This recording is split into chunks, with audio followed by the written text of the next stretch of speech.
You're not going to leave her alone. I shouted into my phone, my voice cracking with panic. My heart was racing so fast I could barely breathe. The hospital room suddenly felt smaller, the walls closing in as I heard my daughter Melody's terrified voice just moments earlier. "Mommy, Grandma, and Grandpa just drove away. I'm here alone," she had sobbed through the phone. "They said they're going to Uncle Peter's party and that I'm old enough to stay by myself. I'm scared." My name is Christina Harper, Tina to everyone who knows me. And I'm a 36-year-old widow trying my best to raise my 10-year-old daughter after losing my husband Michael to a car accident 3 years ago.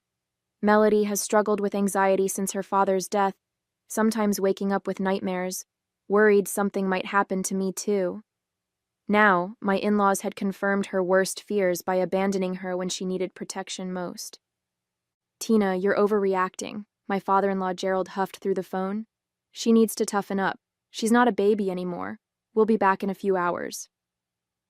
"A few hours?" I nearly screamed. "She's 10. It's illegal to leave a child that age alone. Get back to my house immediately." "We're already halfway to Peter's," my mother-in-law Barbara chimed in. "It's his 60th birthday and the whole family will be there. Melody was invited too, but she didn't want to come. That's her choice." I couldn't believe what I was hearing. Here I was, stuck in the hospital after an emergency gallbladder surgery, unable to leave, and they had abandoned my child, their only granddaughter, because a party was more important. "I'm calling my neighbor Janet right now to check on Melody," I said, my voice shaking with rage. "And when I get out of here tomorrow, you will never have unsupervised access to my daughter again." "You're being dramatic as usual, Tina," Barbara said dismissively. "Michael would have understood. You're the one who's making her soft." Using my late husband against me was the final straw. "This conversation is over. Stay away from my house." I hung up and immediately called Janet, who lived across the street. Thank God she answered right away and promised to go check on Melody immediately. As I hung up, trembling with anger and fear, I knew this was just the beginning. Something felt horribly wrong in my chest, not from the surgery, but from this deep betrayal by the people who were supposed to help protect what matters most to me. Michael's parents had always undercut my parenting, but this crossed an unforgivable line. Growing up without consistent guidance, I promised myself I'd be different with my own family. Michael and I met in college. He was studying engineering while I pursued a degree in education. We had Melody when I was 26, and we were blissfully happy building our lives together. But Barbara and Gerald never quite approved of me. They thought their son had married beneath him, and they made subtle comments about how I kept house or parented Melody. Michael always defended me, acting as the buffer between us. But after he died, that thin shield disappeared. The tension had been building for years. Every family gathering became a minefield of passive-aggressive comments and unsolicited advice. "She's too attached to you, Tina," Barbara would say while Melody clung to my leg. "Michael was never like that with me." "That's because we taught him independence early," Gerald would add. "You're making her weak." I tried to maintain a relationship between them and Melody despite these challenges. They were her only connection to her father, and I believed having grandparents in her life was important. So I swallowed my pride, nodded along to their critiques, and kept the peace for Melody's sake. 3 days ago, I woke up with excruciating abdominal pain. After rushing to the ER, doctors diagnosed me with acute cholecystitis. My gallbladder needed to come out immediately. Panicked about Melody, I called everyone I knew, but my closest friends were out of town, and Janet could only help part-time due to her work schedule. In desperation, I called Barbara and Gerald. They agreed to stay at our house for the 3 days I'd be hospitalized, seemingly happy to help. Relief washed over me as I went into surgery, believing Melody would be cared for. I even felt guilty for my years of keeping them at arm's length. "See, Tina. Family is what matters in a crisis," Barbara had said while packing an overnight bag for my hospital stay. "We may have our differences, but we're here when it counts." I believed her. I trusted them with the most precious person in my world. Yesterday, I had called to check in and everything seemed fine. Melody sounded a bit quiet, but I assumed it was just her missing me. There was no hint that today they would decide my daughter, their granddaughter, was an inconvenience they could abandon for a party. Now, as I waited for Janet to call back, I realized this wasn't just a one-time lapse in judgment. This was who they truly were, and I had been blind to the danger. Janet called back 10 minutes later. "I'm with Melody now," she reassured me. "She's upset, but okay. I've brought her to my house, and she's having cookies with my son. I can keep her until you're discharged tomorrow." Relief flooded through me. "Janet, I don't know how to thank you." "Don't thank me," she said firmly. "What they did was child abandonment. Tina, you need to report this." I hesitated. They're her grandparents, Michael's parents. And they left a 10-year-old child alone in a house, for a party. Janet's voice hardened. "You had emergency surgery. What if there had been complications? What if you couldn't come home tomorrow?" She was right. The reality of what could have happened hit me like a physical blow. What if there had been a fire? What if Melody had been injured? What if someone had broken in? That evening, I made a difficult call to Child Protective Services from my hospital bed. The social worker's voice was kind but serious as she took down my statement. She explained this wasn't just a family disagreement, it was a clear case of child endangerment. "We'll need to investigate and document this incident," she explained. "Abandoning a child that age is considered neglect under state law." As I hung up, my phone immediately rang again. It was Gerald. "What the hell, Tina?" "We just got a call from some government agency saying they need to interview us about Melody. What did you tell them?" "The truth," I replied, my voice surprisingly steady. "That you abandoned my daughter to go to a party while I was in the hospital. It was a family gathering, not some wild party, and she was perfectly safe." "She was terrified, Gerald. She's been having anxiety since her father, your son, died. And you left her alone." "This is ridiculous," he shouted. "We're her grandparents. We have rights." Something in me snapped. "Rights? You think leaving a child alone gives you rights? You have responsibilities, Gerald, which you completely abandoned, just like you abandoned Melody." "Barbara's crying because of what you've done," he said, trying to make me feel guilty. "After everything we've done for you. What exactly have you done besides criticize and undermine me since Michael died?" My voice was shaking now, but with anger rather than fear. "Tell Barbara I'm sorry she's upset, but I'm more concerned about my traumatized daughter. I'll be home tomorrow, and I don't want either of you at my house." "You can't keep us from seeing Melody," he thundered. "Watch me," I replied, and hung up. That night, my hospital room felt cold and empty. I stared at the ceiling, second-guessing myself, wondering if I'd overreacted. But every time I closed my eyes, I heard Melody's frightened voice. "Mommy, I'm here alone." No, I hadn't overreacted. If anything, I had been too tolerant for too long. The hospital discharged me the next morning. Janet picked me up and filled me in on Melody's night as we drove home. "She had trouble sleeping," Janet said quietly.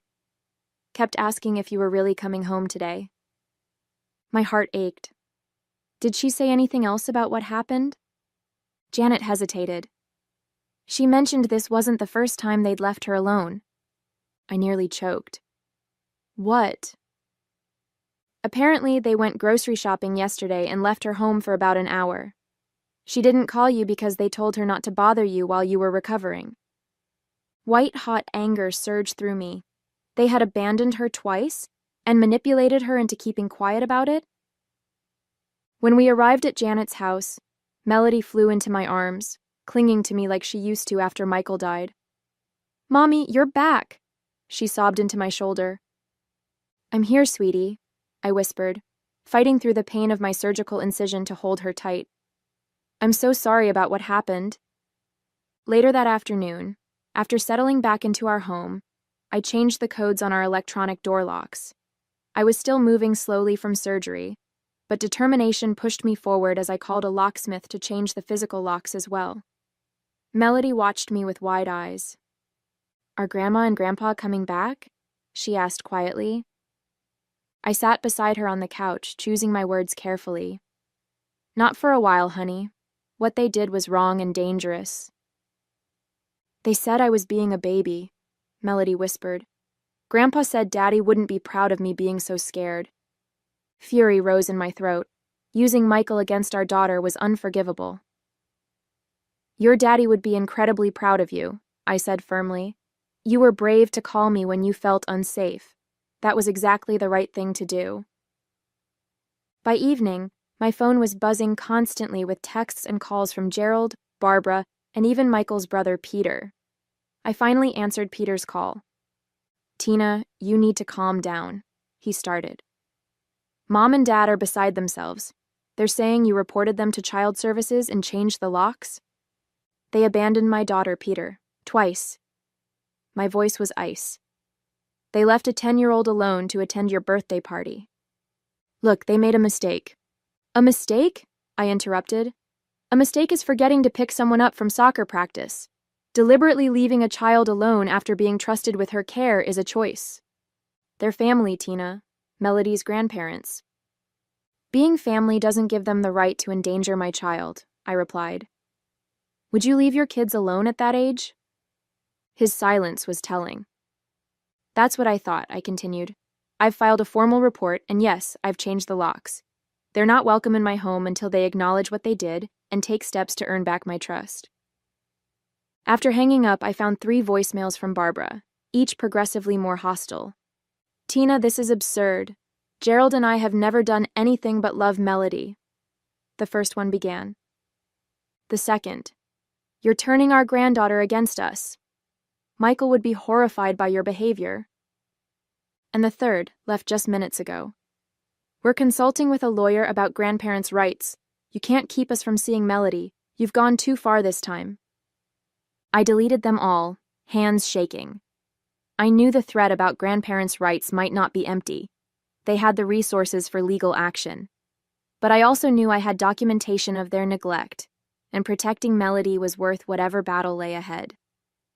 As I tucked Melody into bed that night, she looked up at me with teary eyes. "Am I in trouble with Grandma and Grandpa?" "No, sweetheart," I assured her. "They're the ones who made a bad choice, not you. You're safe now." But as I kissed her goodnight, I wondered if any of us were truly safe from what was coming next. The next morning, I received an email from CPS confirming they'd opened an investigation. The social worker, Ms. Patterson, would be interviewing all parties involved, starting with a home visit that afternoon. The email also included resources about child safety and family counseling. I was walking Melody to the bus stop when my phone rang again. Barbara's number. I declined the call, but a text followed immediately. "We're coming over at noon to talk. This has gone far enough."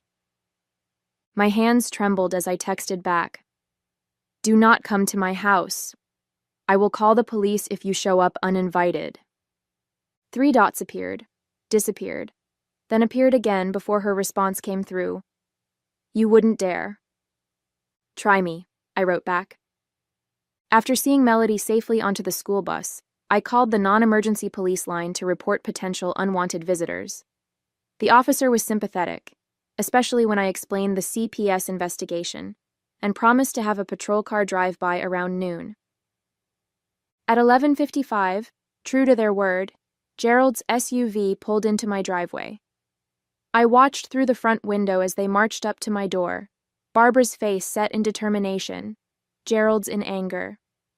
When they found their key wouldn't work in the new lock, Barbara rang the doorbell repeatedly while Gerald pounded on the door. I didn't open it. Instead, I spoke through the video doorbell. "I told you not to come. Please leave my property." "This is ridiculous," Gerald shouted at the camera. "We have a right to see our granddaughter." "Your granddaughter is at school, and you have no right to be on my property after I've asked you to leave. The police have been notified." As if on cue, a patrol car pulled up. The officer approached calmly, speaking to Gerald and Barbara while I watched through the window. Gerald's face grew redder as he gestured wildly toward my house. Eventually, they got back in their SUV and left with one final glare toward my door. The officer knocked gently. "Ms. Harper, they're gone now. Would you like to make a formal statement about the situation?" I invited him in and explained everything: the abandonment, the CPS report, and their showing up despite my explicit request not to come. He took notes and assured me they wouldn't be back today, but suggested I might want to consider a temporary restraining order if the harassment continued. After he left, I sat on my couch, physically and emotionally drained. The site of my surgery throbbed, and I realized I hadn't taken my pain medication that morning amidst all the chaos. My phone rang again. This time it was Peter's wife, Jessica. "Tina, what's going on? Mom and Dad just called Peter in tears saying the police escorted them away from your house." I sighed. "They showed up uninvited after I explicitly told them not to come. The police simply asked them to leave." "Don't you think you're taking this too far?" Jessica asked. "They made a mistake, but—" "A mistake that endangered my child," I interrupted. "Would you have left your sons alone at 10 years old?" Jessica hesitated. "Well, no, but—" "Then please don't ask me to accept what you wouldn't tolerate for your own children." After hanging up, I logged onto Facebook to find my notifications exploding. Barbara had posted a long, self-pitying message about being kept from our precious granddaughter and falsely accused of neglect. She'd tagged several family members who were now commenting with confusion and concern. I felt physically ill reading her public distortion of events. But among the sympathetic comments for Barbara were a few questioning responses. "Wait, did you really leave Melody alone while Tina was in the hospital? That doesn't sound right. Weren't you at Peter's party that night? Was Melody there too?" The truth was starting to emerge, despite their attempts to control the narrative. A major plot twist was unfolding that I hadn't anticipated. The family was beginning to question their version of events. 3 days later, Ms. Patterson from CPS sat in my living room, finishing her interview with me while Melody was at school. "Based on our investigation so far, including our conversations with your in-laws, there's sufficient evidence to support your claim of child neglect," she said, reviewing her notes. "Your daughter has confirmed being left alone on 2 occasions, and your in-laws have admitted to leaving her, though they insist it wasn't for long, and that she was perfectly safe." "What happens now?" I asked, relief mingling with anxiety. "We'll complete our report next week. While this doesn't rise to the level of criminal charges, it will be on record should any future incidents occur." She paused, looking at me carefully. "Have you considered family counseling?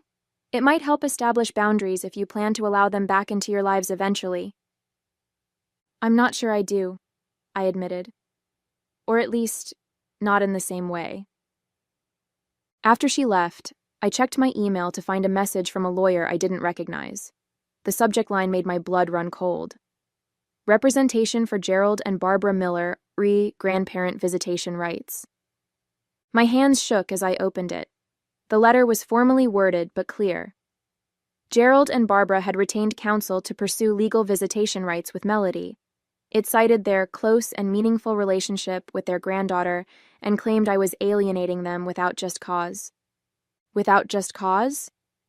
My surgical incision still hurt when I moved too quickly, a constant reminder of the moment my in-laws had chosen a party over my daughter's safety.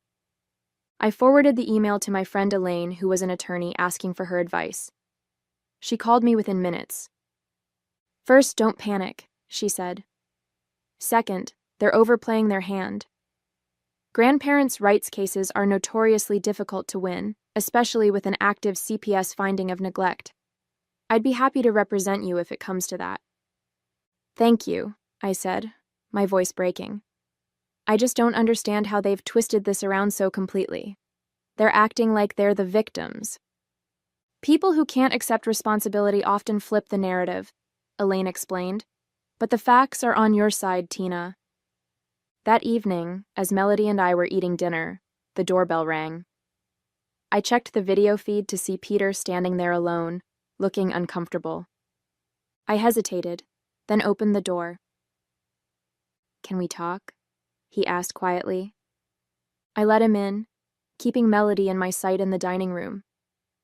I spoke with Jessica's sister, he began, sitting stiffly on the edge of my couch. She's a child psychologist. She said what Mom and Dad did was absolutely inappropriate and potentially traumatic for Melody. He ran a hand through his hair. I didn't want to believe they would do something so irresponsible. I didn't either, I said softly. That's why I trusted them with her care. Peter looked genuinely troubled. I had no idea Melody was alone when they came to my party. They told everyone you'd arranged alternative care, and that's why she wasn't with them. This new revelation stunned me. They lied to the entire family? I'm afraid so. He looked toward Melody, who was watching us cautiously from the dining room. May I speak with her? I'd like to apologize for not checking on her myself. I nodded, and Peter spent a few minutes talking gently with Melody, who gradually relaxed as they spoke. Before leaving, he turned to me again. I've told Mom and Dad to drop the legal threats. Jessica and I won't support them if they continue this way. His expression was grave. Michael wouldn't have stood for this, and neither should we. As I closed the door behind him, I felt a surprising lightness. The family alliance I'd feared was fracturing, not because of my actions, but because the truth was finally emerging. That night, I received a text from Barbara. We need to talk, without lawyers. It seemed the next phase of this conflict was about to begin, but for the first time, I felt like I wasn't fighting alone. 1 week later, I sat in my living room across from Gerald and Barbara. Elaine, my attorney friend, sat beside me, while their lawyer, a stern-looking man named Mr. Bradshaw, flanked them.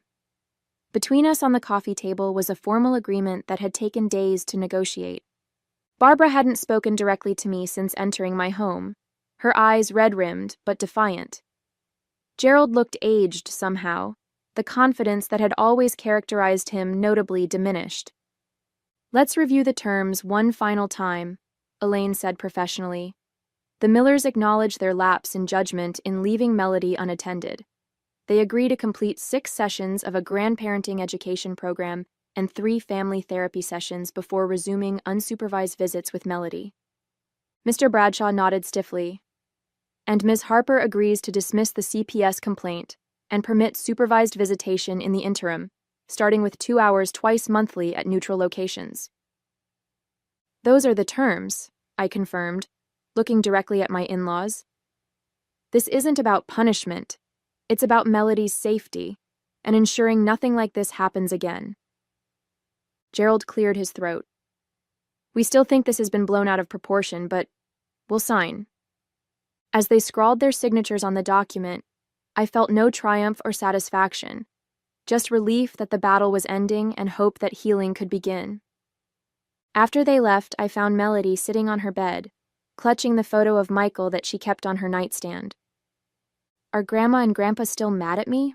She asked in a small voice. I sat beside her, wrapping an arm around her shoulders.